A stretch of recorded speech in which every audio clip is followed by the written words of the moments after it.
Hej, velkommen til Øm, som er en bigård, jeg har herude ved Øm Kloster, som er en fantastisk bigård. Den er god på den måde, at jorden er så dårlig herude, at den bliver ikke dyrket. Den bliver slået en gang om året, og det er lodsejeren så god til efterhånden, og først gør det en gang hen i august, når de er færdige med at blomstre alle de vilde planter. Det, der er så fantastisk ved den bigård her, det er den der kæmpe mark, der er herude, hvor der er så mange forskellige arter og så mange vilde insekter. Og nu er det biernes dag i dag, og nu har honningbierne fået en på goddagen igen. Det, der er galt i Danmark, det er altså, at vi har for meget intensivt landbrug og for lidt naturarealer. Der er for lidt levesteder til vores bier. Der er for lidt fødeemner, og det er både vilde og honningbierne. Og det er det, der er problemet. At man så skyder biavlerne i skoen på, at de udkonkurrerer de vilde bier. Ja, det gør vi, fordi at vi har så lidt natur i Danmark, så det er pinligt. Se nu at få stoppet det moderne landbrug, vi har i dag. Det er galimatias, og så se at få lavet noget natur i stedet for. Men jeg vil lave nye aflæggere, og det gør jeg så tidligt her, fordi der er masser af blomster. Og I kan se den her lille aflægger, jeg har lavet her.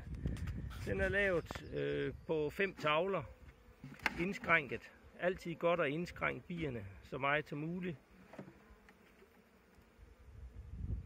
Der er en forseglet lyngetavle. Den sidder der. Den åbne sidder der.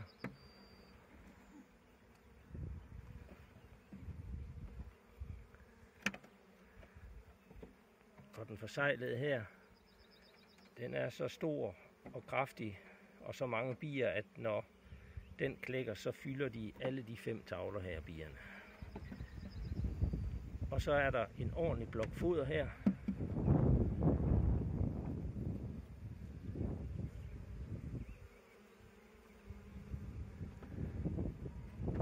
Og så det, man kan se, om man har lavet sit arbejde ordentligt, nu har de stået her en 3 dage, dem her, det er, at hvis de er lavet på den måde her, at de allerede kan begynde at bygge noget voks, så har de faktisk en passende størrelse.